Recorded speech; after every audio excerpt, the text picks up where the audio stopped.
We're continuing our series on world religions today at History Empire Center. I appreciate your patience while I try my best to present an objective look at these many spiritualities, since I am aware that these videos take a while to release. Since we are studying Judaism today, we'll go over the fundamentals of the religion, its global perception, and perhaps some of your most common questions. There may be overlaps between the beliefs of the religion and the cultural practices of its adherents, as is the case with other major religions. Although some of those other cultural aspects may naturally come into play and out of play, we're going to try to concentrate on the spiritual ideas and foundation here. Genesis, Exodus, Leviticus, Numbers, and Deuteronomy are the first 5 books of the Hebrew Bible that make up the so-called Torah, which is the foundation of Judaism. This indicates that while the Abrahamic religions Judaism, Christianity, and even Islam share a significant portion of their history, they radically diverge when they add new sacred texts, like the New Testament for Christians and the Quran for Muslims. However, we are solely concentrating on Judaism today. They have other works in addition to the written Torah that are based on oral history and ancient literature. These include the Talmud and the Midrash, which are collections of writings and teachings from numerous rabbis over time. In certain ways, a rabbi is comparable to religious instructors, such a Christian minister.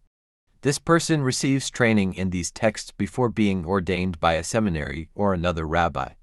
I won't go into too much detail here because denominations probably have distinct standards and a separate ordination process. A rabbi is in charge of continuously researching the texts, teaching the lessons, and presiding over services and gatherings, usually in a synagogue, a house of worship.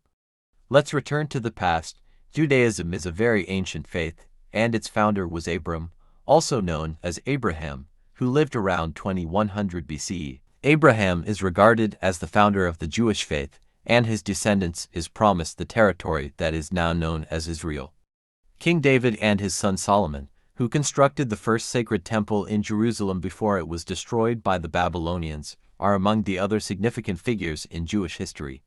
Named for this great achievement of unification, the Star of David is a well-known Jewish symbol that even appears on the Israeli flag. A second temple was constructed in Jerusalem about the 6th century BCE, refurbished by King Herod, and ultimately demolished by the Roman Empire, although the previous temple was destroyed. It becomes more complex when we begin to discuss Judaism's beliefs. Naturally, there are schisms and differences of faith in a church this old.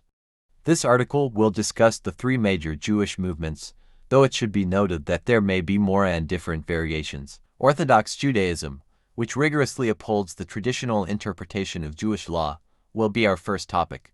Shabbat, for example, is a weekly day of celebration and memory for the majority of Jews. However, more Orthodox Jews may follow this more rigorously, for example, by refusing to work, drive, or even handle money on Shabbat. They also closely follow other rules, like what they may and cannot eat and how they dress. Then there is conservative Judaism, which views Jewish law as mandatory but has adopted some strategies to get around it.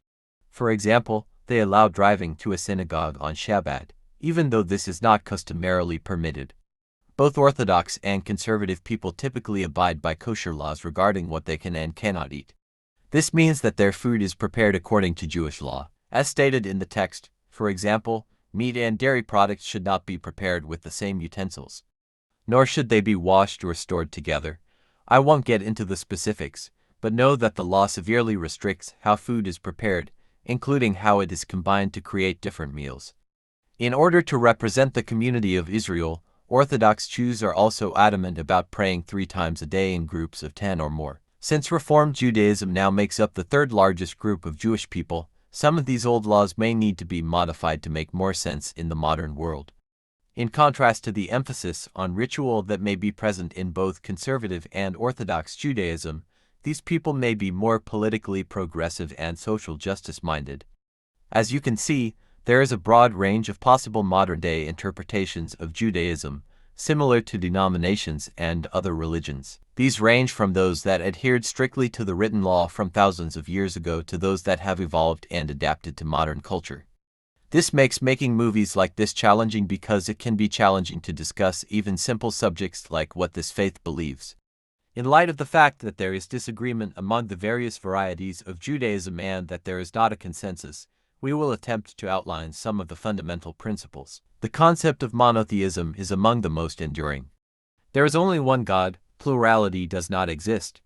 Although there is disagreement over how he created the cosmos, God is also its creator.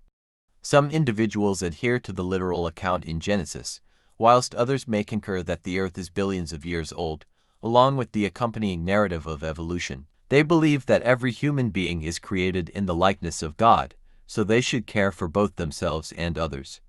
Since they believe God created the world, they see it as an obligation to help the world run justly and help others, including an emphasis on charity and giving. They endeavor to improve the world by nurturing one another, animals, and the environment. Judaism also puts forth that God is eternal, that he is all-present, all-knowing, and all-good. The idea of being all-good can be a contentious idea, especially considering tragedies and disasters that have occurred, either in personal lives or at a global scale.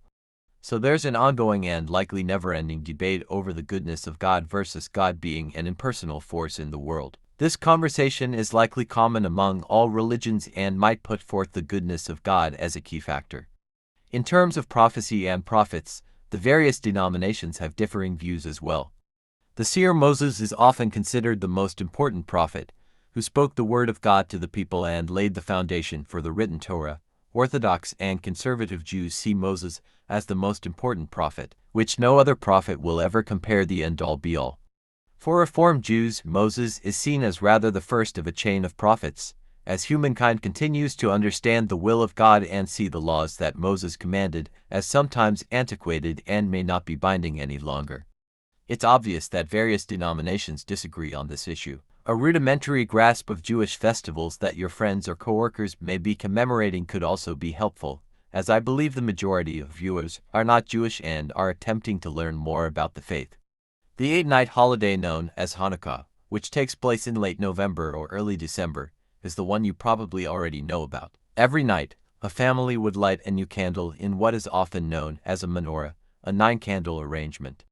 Since it's more of a festival than an observance, presents and food are frequently shared, and occasionally there are devotionals or daily talks about different subjects. Despite its widespread cultural recognition, particularly in the U.S., Hanukkah is not the most significant religious holiday. Other holidays that may hold significance include Yom Kippur, also known as the Day of Atonement, when people spend a day reflecting on themselves in an effort to begin a new year with a fresh start, and Passover, which tells the story of how God delivered the Hebrews from slavery and protected the Jewish people during a series of plagues. Numerous important events in ancient history have days. While other denominations could decide to just cover their heads when attending a synagogue or other religious gathering, Orthodox Jews maintain that you should always cover your head. While women typically cover with a scarf or hat, guys wear this cap. Although I've already discussed Israel as a country, I wanted to go back to it. Being the land that God promised Abraham and his descendants, Israel holds great significance in Judaism, since I'm not an expert in the turbulent political climate of the Middle East. I can't really get too involved in the politics, but there is conflict over who is entitled to these holy sites, cities, and regions. Jewish people frequently travel to Israel to learn more about it.